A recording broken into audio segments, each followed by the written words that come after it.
Vous êtes-vous déjà demandé quand a été la dernière fois que votre mari vous a regardé avec cette étincelle dans les yeux? Quand l'a-t-il cherché, non par devoir, non par habitude, mais par un désir sincère d'être près de... Et vous? Si cette question vous a fait interrompre cette vidéo un instant, si elle vous a serré le cœur ou noué la gorge, je veux que vous sachiez que vous n'êtes pas seul.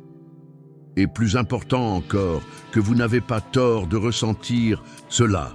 Je m'appelle Shi Heng-yi et aujourd'hui je veux vous parler de quelque chose dont on parle rarement ouvertement, mais qui vit au cœur de millions de femmes. Le silence émotionnel qui s'installe dans les relations longues, cette sensation d'invisibilité qui grandit lentement, comme une ombre qui s'empare de notre estime de soi. Vous connaissez cette sensation, n'est-ce pas? C'est quand vous vous faites belle, vous vous parfumez, vous préparez un dîner spécial et lui ne lève même pas les yeux de son téléphone. C'est quand vous tentez d'engager la conversation et ne recevez que des réponses monosyllabiques. C'est quand vous vous couchez à ses côtés chaque nuit, mais vous vous sentez complètement seul. Je veux que vous respiriez profondément maintenant et compreniez une chose fondamentale. Vos sentiments sont valides. Cette douleur que vous portez, cette sensation d'avoir perdu votre essence en chemin, cette angoisse de ne plus savoir qui vous êtes, en dehors du rôle d'épouse et de mère, tout cela est réel, légitime, et ne fait pas de vous une personne ingrate ou dramatique. Vous avez le droit de vouloir être vu, désiré, de vous sentir spécial dans les bras de l'homme que vous avez choisi pour partager votre vie. Mais avant de continuer, je dois vous poser une question que vous ne vous êtes peut-être jamais posée avec totale honnêteté. Quand vous êtes-vous, vous, de nouveau éprise de votre mari? Quand l'avez-vous regardé pour la dernière fois en ressentant ce frisson dans le ventre, cette envie de passer votre main dans ses cheveux, ce désir de lui raconter votre journée, non par obligation, mais par un besoin sincère de partager vos pensées? Peut-être cette question vous a-t-elle déstabilisé un peu et c'est normal. La vérité est qu'au fil des ans, nous avons été conditionnés à croire que l'amour nous arrive, qu'il est quelque chose qui se produit à nous et non quelque chose que nous créons activement. On nous a appris que l'homme doit nous conquérir, nous surprendre, nous faire sentir spécial, mais nous réfléchissons rarement à notre rôle dans cette danse de l'amour. Je me souviens d'une conversation avec Marianne, une femme de 52 ans, qui était venue me trouver en larmes. Elle m'a dit « Chi, je ne sais plus quoi faire. Mon mari agit comme si j'étais un meuble. Il rentre, mange, regarde la télé et s'endort. Le week-end, il reste sur le canapé ou s'occupe de sa voiture. Je me sens invisible. » Quand je lui ai demandé quand elle avait, pour la dernière fois, montré un intérêt sincère pour la vie de son mari, elle est restée silencieuse pendant plusieurs minutes. Je ne sais pas, a-t-elle murmuré. Je crois que j'étais tellement concentré sur le fait qu'il ne me voyait pas que j'ai oublié de le regarder, lui. C'est la première vérité que nous devons affronter ensemble. Les relations sont des miroirs. Ce que vous donnez est ce que vous recevez, et ce que vous ne donnez pas se reflète aussi. Si vous voulez que votre mari retombe amoureux de vous, vous devez être prête à retomber amoureuse de lui également. Mais attention, cela ne signifie pas que vous devez vous effacer, vous rabaisser ou accepter des miettes d'affection. Au contraire, cela signifie que vous allez redécouvrir votre pouvoir féminin, votre capacité à inspirer, à enchanter, à créer autour de vous une atmosphère d'amour et de désir. Commençons par une réflexion profonde. Fermez les yeux un instant et remontez le temps. Souvenez-vous de votre rencontre. Comment étiez-vous alors? Comment vous comportiez-vous? Comment lui parliez-vous? Comment preniez-vous soin de vous? Comment le faisiez-vous se sentir quand vous étiez à ses côtés? Je ne parle pas seulement de votre apparence physique, même si cela compte aussi. Je parle de votre énergie, de votre présence, de la façon dont vous rayonniez de vie et de joie. Maintenant, ouvrez les yeux et soyez brutalement honnête avec vous-même. Qui êtes-vous aujourd'hui? Riez-vous encore de ces blagues? Vous intéressez-vous encore à ce qu'il passionne? Prenez-vous toujours soin de votre apparence? Non. Et pour les autres, mais parce que cela vous rend bien dans votre peau. Avez-vous encore vos propres rêves, vos propres passions, une vie intérieure riche et intéressante à partager? J'ai rencontré Claude, une femme de 48 ans, qui m'a confié quelque chose qui m'a profondément marqué. Si, je suis devenu tellement prévisible que moi-même je m'ennuie. Je me lève, je prépare le café, je range la maison, je travaille, je rentre, je fais à manger, je regarde la télé et je dors. Chaque jour est identique. Comment pourrais-je attendre que mon mari s'intéresse à moi si je ne m'intéresse et pas à moi-même? C'est une prise de conscience puissante, car elle touche le cœur du problème. Vous ne pouvez pas inspirer la passion si vous n'êtes pas vous-même passionné par la vie. Vous ne pouvez pas être magnétique si vous avez perdu votre propre vibration. Vous ne pouvez pas être désirable si vous ne vous désirez pas vous-même. Mais voici la bonne nouvelle. Il n'est jamais trop tard pour redécouvrir qui vous êtes. Il n'est jamais trop tard pour raviver la flamme qui brûle en vous. Et quand vous le ferez, quand vous retrouverez votre propre éclat, votre mari n'aura d'autre choix que de vous remarquer. Car les hommes sont attirés par les femmes qui ont leur propre vie, leur énergie et leur mystère. Laissez-moi vous parler de Rosa, une de mes clientes de 54 ans. Quand elle est venue me voir, son mariage de 28 ans était pratiquement mort. Ils dormaient dans des lits séparés, parlaient à peine, et elle me disait qu'elle se sentait une étrangère dans sa propre maison.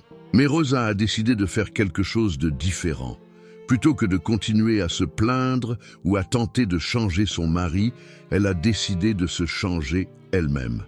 Elle a commencé petit. Elle a repris soin de ses cheveux, non pour lui, mais parce que cela la rendait heureuse. Elle s'est remise à lire, une passion qu'elle avait abandonnée depuis des années. Elle a repris des cours de danse, un rêve de jeunesse. Elle a cuisiné de nouveaux plats, testé des recettes différentes. Elle a recommencé à voir ses amis, à rire, à avoir des échanges stimulants. Et devinez quoi? Pendant les premiers mois, le mari de Rosa n'a rien remarqué, mais elle a persisté. Elle a continué à fleurir, à grandir, à se redécouvrir. Et puis, peu à peu, il a commencé à poser des questions. Où as-tu appris cette recette? Quel est ce livre que tu lis? Pourquoi ris-tu autant? Au téléphone avec tes amis? 6 mois plus tard, il lui a offert des fleurs. 1 an après, ils ont refait leur lune de miel. Aujourd'hui, Rosa me dit qu'elle a l'homme le plus amoureux du monde. Mais elle sait que cela n'a été possible que parce qu'elle est tombée amoureuse d'elle-même en premier. Maintenant, comprenez bien, ceci n'est pas de la manipulation. Ce n'est pas un jeu pour attirer l'attention. C'est vous qui vous reconnectez à la femme extraordinaire que vous avez toujours été, mais qui s'est peut-être endormie sous les responsabilités de la vie d'adulte. Abordons la deuxième vérité. Les hommes ont besoin d'admiration autant que les femmes ont besoin d'amour. Quand avez-vous pour la dernière fois complimenté votre mari? Quand lui avez-vous dit avec sincérité que vous admiriez quelqu'un chose en lui? Quand l'avez-vous fait se sentir comme le héros de votre histoire? Je sais ce que vous pensez peut-être. Pourquoi devrais-je le complimenter s'il ne me complimente pas?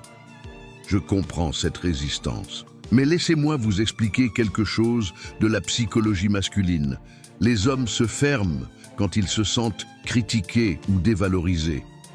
Ils s'éloignent quand ils ont l'impression de n'accomplir rien de juste aux yeux de leur partenaire. Imaginez quelqu'un qui ne ferait que pointer vos défauts, critiquer vos choix et ne reconnaîtrait jamais vos qualités. Comment réagiriez-vous?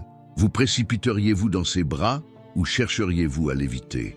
La réponse est évidente. J'ai rencontré Patricia, 51 ans, qui avait instauré un schéma destructeur dans son mariage. Elle m'a dit « Chi, je critique tout. Ce qu'il fait, la façon dont il tond la pelouse, dont il conduit, dont il s'habille, dont il mange. Je ne peux pas m'en empêcher. » Quand je lui ai demandé pourquoi elle agissait ainsi, elle a répondu « Parce qu'il ne fait jamais rien comme je le voudrais. » C'est un cercle vicieux dans lequel tombent de nombreux couples. Elle critique, il s'éloigne. Il s'éloigne, elle critique davantage. Il s'éloigne plus, elle devient plus critique. Et petit à petit, ils deviennent 2 étrangers sous le même toit. La solution de Patricia a été radicale. Elle a cessé totalement de critiquer Pendant 30 jours, à chaque envie de critiquer, elle cherchait quelque chose à louer. Au début, ce fut difficile, m'a-t-elle avoué. Mais au bout de quelques semaines, elle a commencé à remarquer des choses qu'elle n'avait pas vues depuis des années. La manière dont il veillait à la pression des pneus de sa voiture, sa fidélité à lui acheter son café préféré, son habitude d'ouvrir la porte du véhicule pour elle. Et le mari de Patricia, il a recommencé à se confier, à raconter des blagues, à partager des histoires de son travail, à faire de petits gestes romantiques, parce qu'il se sentait à nouveau valorisé, à nouveau admiré. Mais je dois vous prévenir, cela ne fonctionne que si c'est sincère. Les hommes ont une intuition très fine pour détecter ce qui est forcé ou manipulateur. Si vous complimentez, faites-le vraiment. Si vous exprimez de l'admiration, que ce soit parce que vous la ressentez réellement. Cela m'amène à la troisième vérité. Vous devez redécouvrir ce qui vous a fait tomber amoureuse de lui. Je sais que cela peut sembler impossible après des années de routine, de discussions financières, de nuits blanches à cause des enfants, de stress et de responsabilités. Mais essayez de vous souvenir.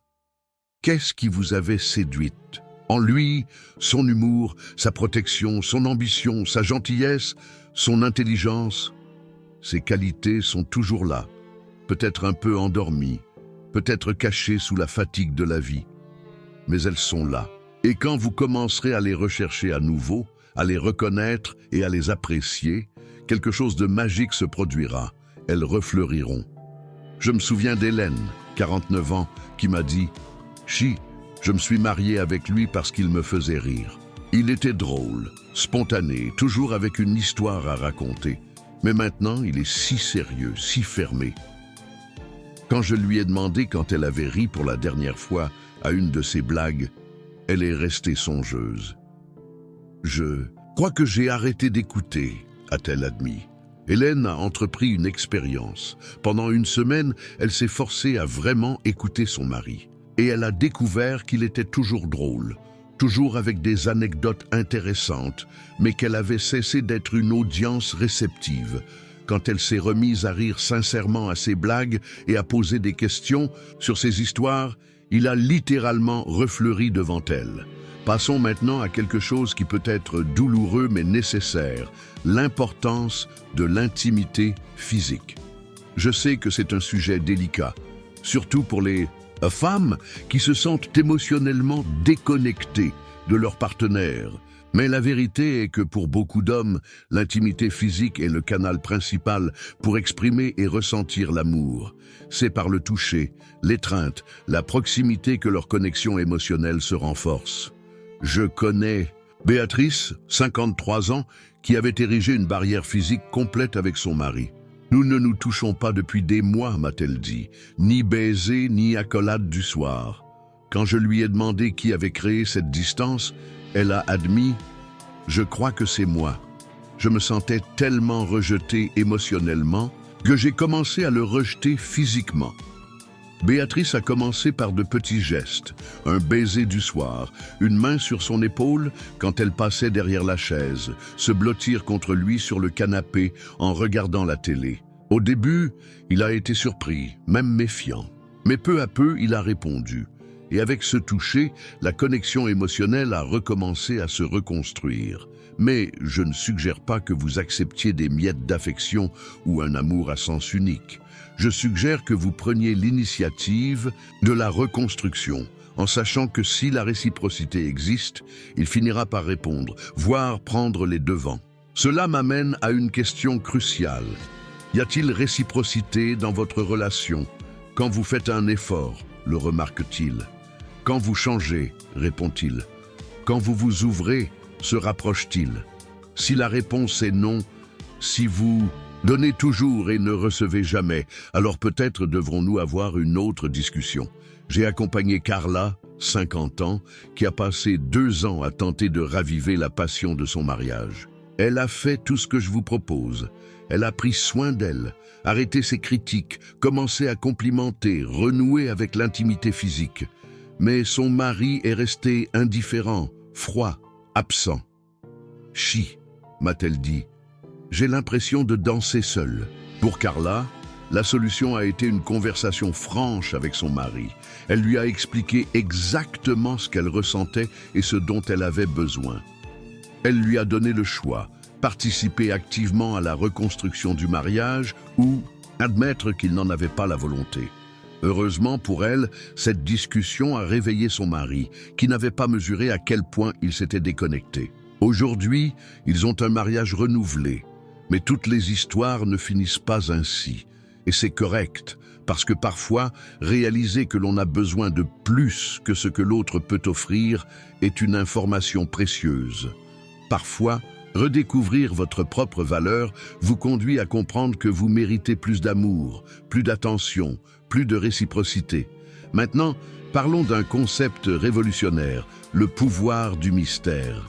L'une des raisons pour lesquelles la passion s'éteint dans les relations longues, c'est la disparition du mystère, de la curiosité l'un pour l'autre. Vous vous croyez si bien connaître que vous n'avez plus rien à découvrir. Du moins, c'est ce que vous pensez. Mais laissez-moi vous poser une question. Connaissez-vous vraiment votre mari? Savez-vous quels sont ses rêves aujourd'hui? À plus de 50 ans? Savez-vous ce qui l'effraie, ce qui l'émeut, ce qu'il pense du travail, de l'avenir, de vieillir? Ou ne connaissez-vous que la version de lui qui traite les factures, tond la pelouse et râle contre la circulation? Et plus important encore, vous connaît-il vous? La femme que vous êtes aujourd'hui, pas celle d'il y a 10, 20 ans? Connaît-il vos peurs, vos rêves actuels, ce qui vous fait vibrer? Ou ne connaît-il que celle qui gère les courses, entretient la maison et rappelle les rendez-vous? Je me souviens de Sandra, 48 ans, qui m'a dit quelque chose de fascinant. « Chi, hier mon mari m'a demandé quelle chanson je fredonnais et j'ai réalisé qu'il n'avait aucune idée de la musique que j'écoute maintenant. Il pense encore que j'écoute les mêmes morceaux d'il y a 20 ans. » Ce fut une révélation pour Sandra. Ils avaient perdu la curiosité l'un pour l'autre. Sandra a décidé de devenir une femme plus intéressante, non pour manipuler son mari, mais parce qu'elle-même s'était lassée d'elle-même. Elle a commencé à apprendre de nouvelles choses, à vivre de nouvelles expériences, à développer ses propres opinions sur des sujets qui ne l'intéressaient pas auparavant. Elle est devenue plus imprévisible, plus complexe, plus fascinante. Et savez-vous ce qui s'est passé? Son mari a commencé à poser des questions. Il a été intrigué. Parce qu'elle était devenue une personne intéressante, elle avait retrouvé le mystère qui l'avait d'abord attiré. Cela m'amène à une vérité fondamentale. Vous ne pouvez pas offrir ce que vous n'avez pas. Si vous voulez que votre mari retombe amoureux de vous, vous devez être quelqu'un pour qui il vaut la peine de retomber amoureux. Cela ne signifie pas devenir parfaite ou méconnaissable. Cela signifie vous reconnecter avec votre essence, avec ce qui vous rend unique, spéciale et intéressante. Pensez aux femmes que vous admirez, celles qui semblent magnétiques. Qu'ont-elles en commun? Elles sont passionnées par quelque chose. Elles ont de l'énergie. Elles s'intéressent à la vie. Elles prennent soin d'elles. Elles ont des opinions. Elles sont bienveillantes sans se rabaisser pour plaire. Maintenant, parlons d'un sujet sensible. La différence entre être épouse et être femme. Avec les années, beaucoup d'entre nous se perdent dans le rôle d'épouse. Nous nous définissons uniquement par rapport à notre mari et nos enfants. Nous perdons notre identité, nos intérêts, notre vie intérieure. Mais les hommes sont attirés par des femmes, pas seulement par des épouses. Ils sont attirés par des femmes qui ont leur propre vie, leurs passions, leurs rêves. Des partenaires, certes, mais aussi des individus complets. J'ai rencontré Thérèse, 52 ans, qui m'a dit « Chi, je ne sais plus qui je suis quand je ne suis ni épouse, ni mère. Si vous me demandez ce que j'aime faire, je ne saurais pas répondre. » C'est un problème plus courant qu'on ne le pense. De nombreuses femmes se sont tellement investies dans leur couple qu'elles ont oublié qu'elles étaient des individus avec leurs propres besoins, désirs et rêves. Thérèse a entamé un voyage de redécouverte. Elle a commencé petit, elle a tenté de se souvenir de ce qu'elle aimait faire jeune. Elle a rappelé qu'elle adorait peindre. Elle a acheté un ensemble d'aquarelles et a recommencé à peindre le week-end. Après quelques mois, elle s'est inscrite à un cours. Elle a rencontré de nouvelles personnes, s'est fait des amis, a participé à des expositions locales.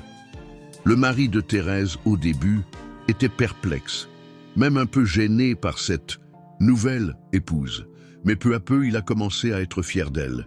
Il parlait de ses tableaux à ses amis, l'emmenait à des vernissages, s'intéressait à ce nouveau monde qu'elle avait créé.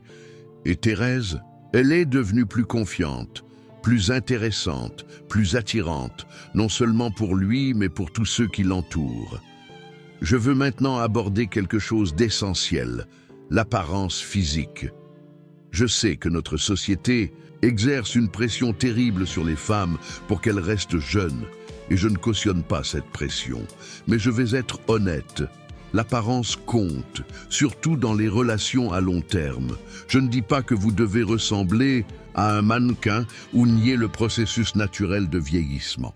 Je dis que prendre soin de votre apparence est une forme d'amour-propre et de respect pour votre partenaire.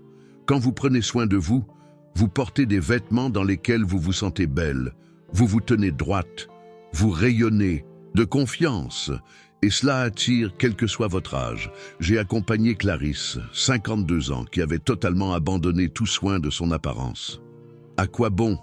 me disait-elle. « Il ne me regarde même plus. » Mais quand je lui ai demandé comment elle se sentait en se regardant dans un miroir, elle a avoué « Terrible, j'évite les miroirs. » Clarisse a commencé petit. Une nouvelle coupe de cheveux qui la rendait plus confiante, quelques pièces de vêtements qui mettaient en valeur ses atouts, un peu d'exercice pour se sentir forte et en bonne santé. Et surtout, elle a cessé de s'excuser pour son apparence et a commencé à en être fière. Le résultat a été transformateur. Non seulement son mari a remarqué, mais d'autres personnes aussi. Elle a reçu des compliments au travail, s'est sentie plus sûre en société et son estime de soi globale s'est améliorée. Quand on se sent bien dans sa peau, on devient naturellement plus attirante. Mais attention, prendre soin de son apparence n'est pas pour plaire aux autres. C'est pour se sentir bien avec soi-même. C'est honorer le corps que vous avez, malgré l'âge ou les imperfections. C'est vous présenter au monde sous votre meilleur jour parce que vous le méritez. Enfin, parlons de la communication. Beaucoup de relations meurent, non pas par manque d'amour, mais par manque de communication. Les couples arrêtent de parler vraiment, de se connecter émotionnellement, de partager leur monde intérieur. Quand avez-vous eu pour la dernière fois une vraie conversation avec votre mari? Quand avez-vous parlé de rêves, de peur, d'espoir? Quand avez-vous ri ensemble vraiment? Quand vous êtes-vous regardé dans les yeux sans distraction? J'ai accompagné Roberta, 48 ans, qui me disait « Chi, nous vivons sous le même toit depuis 25 ans, mais je ne connais pas mon mari. Il rentre, demande « Comment s'est passée ta journée ?» Je réponds « Bien », il allume la télé et c'est fini. Ce n'est pas de la communication. Roberta a décidé de changer cela. Elle a commencé à poser des questions plus profondes. Quelle a été la meilleure partie de ta journée? Qu'as-tu en tête pour l'avenir? Te souviens-tu que tu voulais voyager en Patagonie? Est-ce toujours ton rêve? Au début, son mari était surpris, pas habitué à ces échanges. Mais peu à peu, il s'est ouvert. Ils ont renoué des conversations vraies. Ils ont redécouvert qu'ils avaient encore tant à partager, tant à s'apporter. La communication efficace, c'est aussi apprendre à exprimer vos besoins clairement, sans accuser. Au lieu de dire « tu ne me fais jamais un câlin », essayez « ton câlin me manque ». Au lieu de « tu ne penses qu'au travail », essayez « j'aimerais passer plus de temps de qualité ensemble ». Et apprenez à écouter vraiment. Quand votre mari parle, l'écoutez-vous pour comprendre ou pour répliquer. Je lui ai enseigné une technique simple qui a tout changé. Avant de répondre, répétez ce que vous avez compris. Donc, si je comprends bien, tu as été frustré au travail parce que... Ainsi, il se sent entendu et compris. Maintenant, quelque chose de dur mais nécessaire, reconnaître quand une relation est arrivée à son terme. Car toutes ne peuvent pas ou ne doivent pas être sauvées. Si vous avez tout essayé, transformation personnelle, fin des critiques, éloges, intimité, communication, et qu'il n'y a toujours pas de réciprocité, alors il est peut-être temps d'accepter que vous avez grandi dans des directions différentes. Ce n'est pas un échec, c'est la vie. Parfois, des personnes qui s'aimaient beaucoup ne sont plus compatibles. Parfois, vous n'êtes plus la même personne qu'à vos débuts. Et c'est correct. J'ai accompagné Sonia, 53 ans, qui a lutté 3 ans pour sauver son mariage. Elle a fait tout bien, mais son mari est resté indifférent. « Chut !» m'a-t-elle dit. « Je suis devenue une personne formidable grâce à tout ça. Mais je gaspille cette nouvelle femme avec quelqu'un qui ne l'apprécie pas. » Sa décision de divorcer a été difficile, mais libératrice. Aujourd'hui, à 55 ans, elle vit une nouvelle relation où elle est valorisée telle qu'elle est. Elle m'a récemment confié « Chi, je ne savais pas qu'on pouvait être aussi aimé et admiré. Je pensais que le problème venait de moi, que je n'étais pas assez, mais j'étais assez, j'étais juste avec la mauvaise personne. » Je conclus par une réflexion importante. Parfois, le plus grand acte d'amour-propre est de savoir quand partir. D'avoir le courage de comprendre que vous méritez mieux que ce que vous recevez, de choisir la solitude saine plutôt que la compagnie toxique. Mais si vous lisez encore ces lignes, si une étincelle d'espoir subsiste que votre mariage peut être sauvé, je vous encourage à essayer. Des transformations miraculeuses ont lieu chaque jour. L'amour vrai peut renaître de ses cendres. Vous méritez de lutter pour votre bonheur. Imaginez-vous dans 6 mois réalisant que ce moment fut le tournant de votre vie. Imaginez que ce fut le jour où vous avez décidé d'arrêter d'être victime des circonstances pour devenir l'architecte de votre propre bonheur.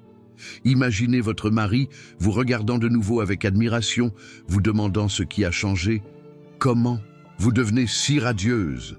Imaginez-le cherchant votre compagnie, s'intéressant à votre journée, écoutant vos pensées. Imaginez-vous rire ensemble, planifier des voyages, rêver de l'avenir, vous toucher avec tendresse, vous regarder avec amour. Imaginez-vous réveiller chaque matin aux côtés d'une personne que vous aimez et qui vous aime en retour, qui vous valorise, qui vous fait sentir spécial. Ce n'est pas un fantasme, c'est possible. Je l'ai vu des centaines de fois, mais tout commence par vous, par votre décision de redevenir la femme que vous avez toujours été, peut-être, oubliée sur la route. Alors, ma chère, je vous invite à conclure un pacte avec moi aujourd'hui. Engagez-vous dans votre propre transformation, quel que soit le résultat.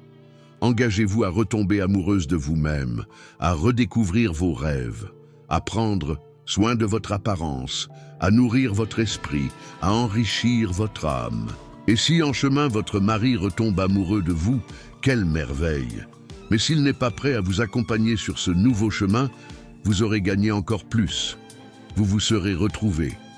Car au final, la relation la plus importante de votre vie est celle que vous entretenez avec vous-même. Et quand cet amour-propre est solide, quand vous vous valorisez et vous aimez, toutes vos autres relations s'en trouvent enrichies. Commencez aujourd'hui. Commencez maintenant. Faites une petite chose qui vous fasse vous sentir plus belle, plus vivante, plus vibrante.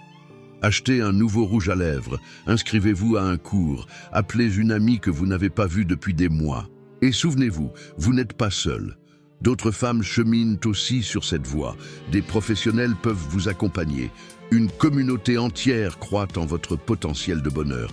Si ce texte a touché votre cœur, s'il a réveillé quelque chose en vous, partagez-le avec une amie, une sœur, une collègue.